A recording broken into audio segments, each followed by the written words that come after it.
Gandang umaga mga mare, ayan maaga po ako nagising ngayong umaga at inuna ko nga na po ang pagpasok dito sa aming outpost at naghugas na nga po ako ng mga plato.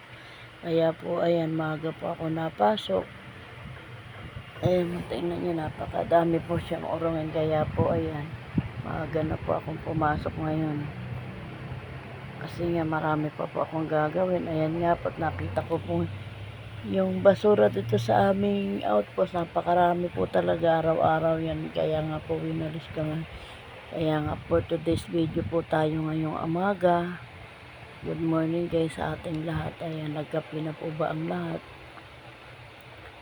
Kaya po ayan, tamang walis-walis po tayo kasi araw-araw po yung basura dyan sa aming outpost. Sa aking pinapasokang trabaho. Ganyan po guys ang basura dyan tuwang umaga kasi po may mga duty po kasi dyan. Kaya po ganyan po ang basura. Siguro po minsan siguro may nagtatapon. Sana naman po ay pakishoot lang po naman yung basura sa tamang lagayan. Ayan nga po, winalis-walis ko na po dyan. Hanggang dyan po sa may kabilang daan. Pasensya na nga po para kayo sa aking camera at ayan, tamang tapat-tapat lang kung saan po ako nandun, doon ko lang po tinatapat yung aking camera.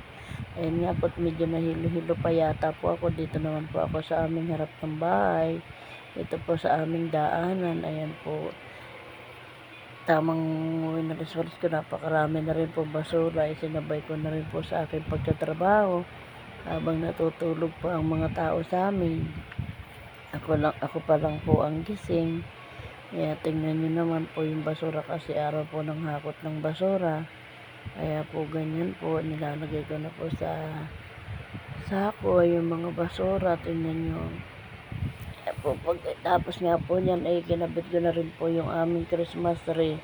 Habang natutulog po yung mga apo kong makukulit.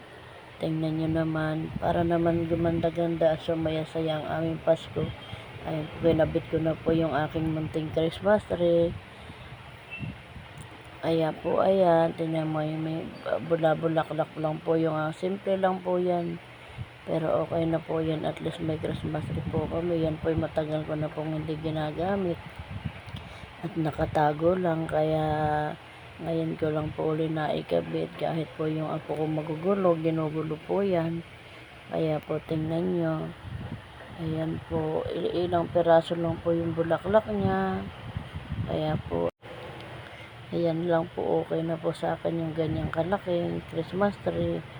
Kaya po, ikinabit ko na, matagal na yun. Ilang peraso lang po yung Christmas ball ko. Siguro po mga 6 o 8 peraso lang yung Christmas balls ko.